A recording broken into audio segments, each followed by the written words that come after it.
बिस्मिल्लाहिर्रहमानिर्रहीम। Dear students, अस्सलाम वालेकुम। आज हम लेसन नंबर 26 से स्पोर्ट्स साइकोलॉजी PSY 407 का आगाज़ करेंगे। और इस लेसन को स्टार्ट करने से पहले मेरी ये रिक्वेस्ट है उन साइकोलॉजी के स्टूडेंट्स से या व्यूवर्स से जो भी ये वीडियो वॉच कर रहा है, अगर अभी तक आपने साइकोलॉजिस्ट कम्युनिटी यूट्यूब चैनल को सब्सक्राइब नहीं किया तो kindly please psychologist community YouTube channel को सब्सक्राइब कर दें, वीडियो को लाइक करें, अपने क्लासमेट्स के साथ शेयर करें। और इसके अलावा अगर आप मॉडर्न और इस्लामिक साइकोलॉजी को जानना चाहते हैं तो inner Psychoflix YouTube channel powered by psychologist community, इसी वीडियो के डिस्क्रिप्शन में आपको इनर साइकोफ्लिक्स यूट्यूब चैनल का लिंक भी मिल जाएगा। और आप हमें इंस्टाग्राम, टिकटॉक, ट्विटर और फेसबुक में भी फॉलो कर दें। इसी वीडियो के डिस्क्रिप्शन में आपको इंस्टाग्राम, टिकटॉक, ट्विटर और फेसबुक का लिंक भी मिल जाएगा। लेसन नंबर 25 को लेसन नंबर 26 को जो है वो स्टार्ट करने से पहले मैं थोड़ा सा ना लेसन नंबर 25 को ज़रा टचअप दूंगा, क्योंकि मैंने पेपर पॉइंट ऑफ व्यू से नहीं बताया था। लास्ट टाइम जो रिकॉर्डिंग हुई थी लेसन नंबर 25 की, उसमें एंड पे मैंने पेपर पॉइंट ऑफ व्यू से नहीं बताया था कि क्या क्या क्या आपसे पेपर में पूछा जा सकता है। तो इसमें ज़ाहिर सी बात है कि मेंटल प्रैक्टिस और इमेजिनरी में क्या डिफरेंट है, ये बहुत इंपॉर्टेंट है। और पिक्टोरियलिस्ट और डिस्क्रिप्शनिस्ट जो नज़रिया है ये बहुत इंपॉर्टेंट है। इसके अलावा जो है वो आपसे पूछा जा सकता है कि कोई आर्ट से जो है वो इमेजिनरी को लेकर कोई जो है ना डेफिनेशंस बताएं। तो ये 3 तरह की जो थी डेफिनेशंस हमने पढ़ी थी, A, B, C। तो ये इमेजिनरी से रिलेटेड डेफिनेशंस थी। तो इनमें से आप 1, 2 या 3 जो भी याद कर लें, कॉन्सेप्ट आपका क्लियर होना चाहिए, पेपर पॉइंट ऑफ व्यू से बहुत इंपॉर्टेंट है। ओके।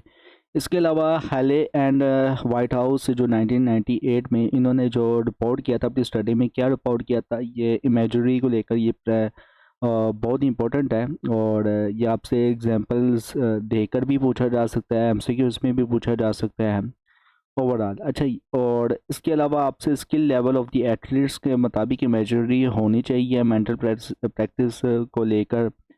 तो ये भी पेपर पॉइंट ऑफ व्यू से बहुत इंपॉर्टेंट है, तो उसको भी आप अच्छे से जो है वो अंडरस्टैंड कर लेना स्टूडेंट्स, ठीक है। आपसे जो है वो कंसेप्चुअल बेस पर आपके जो है ना लॉजिकल पॉइंट्स के बेस पर आपके क्लियर होंगे तो ये जो लेसन नंबर 25 है ना इजीली कवर हो जाएगा एग्ज़ाम पॉइंट ऑफ व्यू से। आगे जो है लेसन नंबर 26 का आगाज़ करते हैं। तो लेसन नंबर 26 की बात करें तो इन द स्टार्टेड आपको इमेजिनरी से रिलेटेड ही इंफॉर्मेशन दी गई है। मतलब कि जो लेसन नंबर 25 था उसको फर्दर एक्सप्लोर किया गया है लेसन नंबर 26 में। तो इन द स्टार्टेड आपको इमेजिनरी से रिलेटेड कुछ इस तरह से बताया गया है कि तसव्वुर साजी या इमेजिनरी का एक हिस्सा है, ठीक है ना। इस लेक्चर में हम इस पर ना बात करते हैं कि करेंगे कि तसव्वुर साजी काम क्यों करती है, ठीक है। और इसके व्यू जो पर्सपेक्टिव्स हैं, व्यू पॉइंट्स हैं, और जो हसास मतलब कि सेंसरी जो तरीके हैं, और इसकी जो पैमाइश है मतलब कि मेजरमेंट कैसे की जा सकती है तसव्वुर साजी की या इमेजरी की। Theories of why imagery works, मतलब कि कुछ थ्योरीज हैं इमेजरी कैसे काम करती है, क्यों काम करती है, इस हवाले से। ओके। तो तसव्वुर साजी कामयाब क्यों होती है और इस हवाले से है, या तसव्वुर साजी क्यों काम करती है। तो बहुत सी रिसर्च ये कहती है कि तसव्वुर साजी और जहनी प्रैक्टिस मतलब कि मेंटल प्रैक्टिस स्पोर्ट्स में ना काफ़ी मुफीद होती है। लेकिन स्पोर्ट साइकोलॉजिस्ट इस बात को ना पूरा समझते नहीं है कि ये असल में ना कामयाब क्यों होती है या कैसे काम करती है। सवाल ये है कि किसी भी फिज़िकल काम को जहन में दोबारा करने से मेंटल प्रैक्टिस या उसके जो तसव्वुर बनाने से ना सीखने और परफॉर्मेंस में ना बेहतरी क्यों आती है। इस सवाल के जवाब को लेकर जो था इस सवाल के जवाब में ना कई मुमकिन वजाहत मतलब कि एक्सप्लेनेशंस जो है वो पेश की गई है। हम 3 अहम नज़रियात पर बात करेंगे। नंबर 1 पे न्यूरो मस्कुलर थ्योरी है, और नंबर 2 पे सिंबॉलिक लर्निंग थ्योरी, और number 3 pay attention and arousal set theory है। अगर हम न्यूरो मस्कुलर थ्योरी की बात करें, मतलब कि इसको हम उर्दू में ट्रांसलेट करेंगे नफ्स अस, अस, असबिया मस्कुलर नज़रिया। ओके। तो इस नज़रिए के मुताबिक जब आप किसी काम का तस्वर बनाते हैं, जैसे कि क्रिकेट शॉट मारने का, तो आपके दिमाग से ना आपके मसल्स को वही जो है ना वो हल्के हल्के सिग्नल्स या सब लिमिनल एफेरेंट कमांड्स जो है वो जाते हैं, जो असल में शॉट मारते वक्त जाते हैं। और इसका मतलब यह है कि आपका मस्कुलर सिस्टम जो है वो बगैर मसल्स हिलाए प्रैक्टिस कर रहा होता है। जैसे आपने सोचा है मैं बाल को कवर ड्राइव मार रहा हूँ, तो आपके हाथ जो है ना वो कंधे जो है वो कंधे मतलब कि आपके जो हाथ है ना, आपको ऑटोमेटिकली महसूस होगा कि मेरे कंधे हिल रहे हैं, और वही हल्की हल्की इलेक्ट्रिसिटी जो है वो इम्पल्स आपके जो है वो मसल्स में रोटेट हो रही है, तो जो असल शॉट में होती है।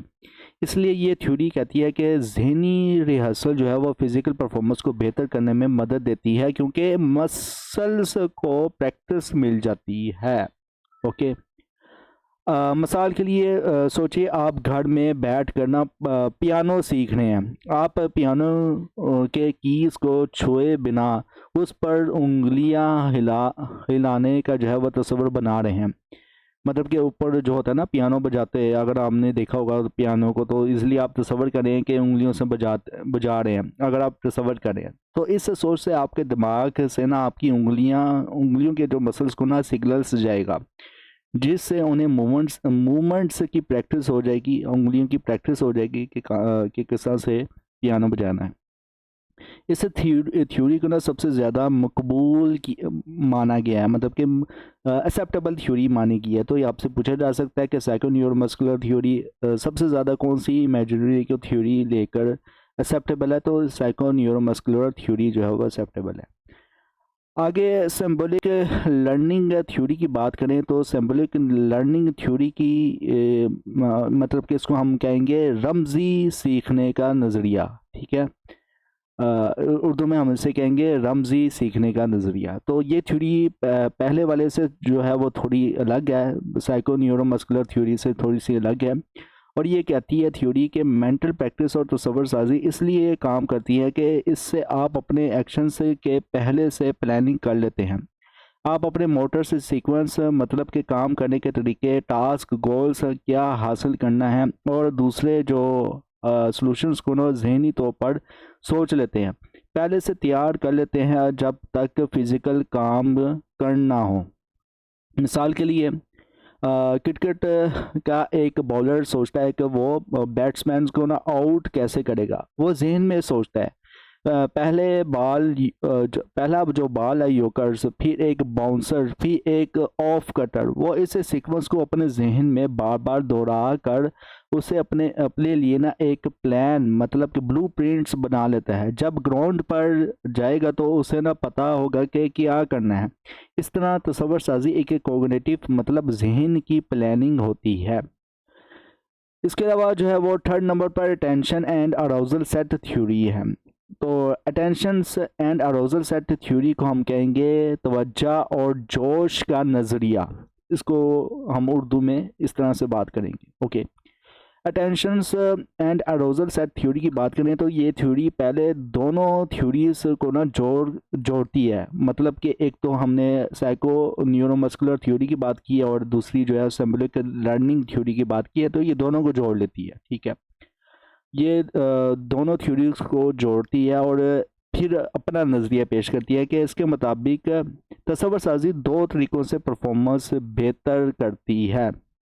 नंबर वन पर फिजियोलॉजिकल मतलब कि जिस्मानी पहलू नज़रिया है, और तस्वर साजी प्लेयर की मदद इस तरह से करती है जिस्मानी फिजियोलॉजिकली तौर पर, जिस्मानी तौर पर कि वो के जो खिलाड़ी होता है, स्पोर्ट्समैन से होता है, वो अपने अरोजल लेवल पर मतलब कि जो एक्साइटमेंट कंट्रोल कर ले। जैसे कि टेंशन से कम करने के लिए वो किसी ठंडे पानी, हल्की हवा का तस्वर बना सकता है, या फिर जोश बढ़ाने के लिए किसी बुज़ुर्ग प्लेयर का तस्वर जहन में ला सकता है। बुज़ुर्ग से मुराद ये है कि मैं बहुत ज़्यादा एक्सपीरियंस याफ्ता हूँ, मैं बहुत ज़्यादा एक्सपीरियंस वाला हूँ, तो मैं कर लूँगा ईज़िली हैंडल। ओके। तो एक तो ये है attention and arousal set theory, ये पेश करती है, और दूसरा जो है वो कॉग्निटिव मतलब कि जहनी जो है वो पहलू पेश करती है, जहनी नज़रिया पेश करती है। तो तसव्वुर साजी जो है वो प्लेयर की मदद करती है कि वो अपनी तवज्जो मतलब अटेंशन जो है ना वो सिर्फ अपने काम पर लगाए। अगर वो अपने काम का तसव्वुर जहन में ला रहा है ना, तो वो बाकी डिस्ट्रैक्शन से, जैसे कि क्राउड की आवाज़, खिलाफ दुश्मन की हरकत से बच जाता है। ओके, मिसाल के लिए फ़ुटबॉल का जो है ना वो फुटबॉल का गोलकीपर जो है वो पेनल्टी बचाने से पहले ना सोचता है कि मैं अपने जोश बढ़ाने के लिए अपने आप को हरकुलस की तरह मजबूत सोचता हूँ। फिर मैं सिर्फ बॉल की तरफ फोकस करता हूँ, ना आसपास कोई ना हो। अटेंशन मतलब कि वो बढ़ाता है अपनी इमेजिन करके। दोनों तरीके जो है ना उसकी परफॉर्मेंस को बेहतर बना सकते हैं खिलाड़ी के। ओके, आगे है imagery perspective and sensory mode. इसकी बात करें तो इसमें आपको बताया गया है आमतौर पर मतलब कि तसव्वुर साजी के पॉइंट्स ऑफ व्यू और पर्सपेक्टिव्स और हसास तरीके जो है वो बताए गए हैं। ओके, तो जब वो प्लेयर से तसव्वुर साजी करता है ना, तो दो चीज़ों का ख्याल रखना ज़रूरी होता है। एक है इमेज नंबर वन पे पर्सपेक्टिव, मतलब देखने का जो नुक्ता नज़र है। तसव्वुर इसमें ये होता है कि तसव्वुर आप किस एंगल से बना रहे हैं। नंबर टू पे सेंसरी मोड, मतलब कि हसास तरीका। तो तसव्वुर में आप किन हिस्सों या किन हिस्सों को जो है वो इस्तेमाल कर रहे हैं, तो ये देखा जाता है। अगर इमेजरी पर्सपेक्टिव्स की बात की जाए तो इमेजरी पर्सपेक्टिव्स में आप को बताया गया है कि जो तसव्वुर नुक्ता नज़र जो होता है, इसके ना दो तरीके होते हैं। एक है इंटरनल पर्सपेक्टिव्स, मतलब कि अंदरूनी नुक्ता नज़र। तो इसमें ना आप अपने आप को काम करते हुए ना अंदर से देखते हैं। जैसे कि आप किसी की आंखें बंद, जैसे कि आपकी आंखें बंद है और आप सोच रहे हैं कि आप क्रिकेट का स्ट्रोक मार रहे हैं। आपको वही नज़र आ रहा है जो असल में आपको आती है। आपके हाथ जो है वो बैट है, ग्राउंड बॉल, सब आपकी अपनी आँखों के जो है वो ज़रिए देख रहे हैं, और ये हमारे लिए ना नेचुरल तरीका है। मिसाल के लिए एक और आपको मैं मिसाल दे देता हूँ। मिसाल के लिए आंखें बंद करो आप और सोचो कि आप ना बास्केटबॉल का फ्री थ्रो मार रहे हैं, मतलब कि हिट मार रहे हैं बास्केटबॉल को। अगर आप बास्केट की तरफ अपनी आंखों से देख रहे हो, तो ये एक इंटरनल इमेजरी होगा। और दूसरा जो नुक्ता नज़र है एक्सटर्नल पर्सपेक्टिव्स है, मतलब कि जो बाहर का या खारजी जो नुक्ता नज़रिया है ना वो है। तो इसमें ना आप अपने आप को ना बाहर से देखते हैं, जैसे कि टीवी पर आप ख़ुद को दूर से देख रहे हैं, और ये थोड़ा ना अननेचुरल है। लेकिन स्किल की तकनीक और फॉर्म जो है वो पोस्टर देखने के लिए बेहतरीन है। मिसाल के लिए वही फ्री थ्रो सोचने के लिए आंखें बंद करो, लेकिन अब आप सोचो कि आप स्टेडियम की सीट्स पर बैठे हैं और ख़ुद को फ्री थ्रो मारते हुए देख रहे हैं। जैसे कि आप अपने आप को वीडियो जो है वो वीडियो में एक किस्म का देख रहे हैं, तो ये एक्सटर्नल इमेजरी है। अच्छा, इसमें एक नोट वाला पॉइंट ये भी है कि हमारी सोच ये है कि इंटरनल इमेजिनरी ज़्यादा बेहतर होगी, क्योंकि ना ये नेचुरल है। लेकिन हर स्पोर्ट्स स्किल्स के लिए ना अलग पर्सपेक्टिव से मुफीद हो सकता है, ठीक है, चाहे वो इंटरनल हो या एक्सटर्नल हो। सेंसरी मोड की बात करें तो सेंसरी मोड में आप स्टूडेंट्स को बताया गया कि तसव्वुर साजी में ना सिर्फ देखने, मतलब कि जो साइट होती है ना वो ये नहीं खाली काफ़ी, बल्कि हमारी ना पांचों जो हिस्से हैं, सेंसरी मोटर्स कह लें, या जो पांचों हिस्से हैं, जैसे कि देखना, सुनना, महसूस करना, या चखना, स्वाद लेना जिसे कहते हैं हम, या सूंघना, ये इस्तेमाल होते हैं, ठीक है, सेंसरी मोड में। और ख़ास तौर पर अगर बात करें काइनेटिक्स सेंसिटिविटी की, मतलब कि हरकत का जो एहसास है और ये वो हिस्सा है जो हमें ना हमारे मसल्स और जॉइंट्स की हरकत का एहसास दिलाते हैं। जैसे कि आपको पता होता है कि आपका हाथ कितना उठा है बिना देखे। दूसरा है दोनों पर्सपेक्टिव्स, मतलब कि इंटरनल एंड एक्सटर्नल में ना पांचों जो है ना वो हिस्सों का इस्तेमाल होता है, लेकिन अक्सर ये ना माना जाता है कि इंटरनल इमेजरी में ना काइनेस्थेटिक सेंसिटिविटी का इस्तेमाल ज़्यादा होता है। क्योंकि ना आप अंदर से हरकत का महसूस कर रहे होते हैं, तो ये पेपर पॉइंट ऑफ व्यू से काइनेस्टिक सेंसिटिविटी जो है वो बहुत इंपॉर्टेंट है। सेंसरी मूड जो है वो बहुत इंपॉर्टेंट है, इसको आप अच्छे से याद रख लीजिएगा। अच्छा, सेंसरी मोड को लेकर और काइनेस्टेटिक सेंसिटिविटी को लेकर मैं आपको कुछ मिसाल इस तरह से दे सकता हूँ कि इंटरनल इमेजरी में ना फ्री थ्रो मारते वक्त आप ना अपने आप अपने के जो कंधे हैं ना उनको कोनी अपनी जो होती है और गोदे जो होते हैं, रिस्ट जिसे कहते हैं, इसकी हरकत को महसूस कर सकते हैं। एक्सटर्नल इमेजरी में आप सिर्फ अपने आप को देख सकते हैं। ओके, आगे है मेजरमेंट्स ऑफ इमेजरी।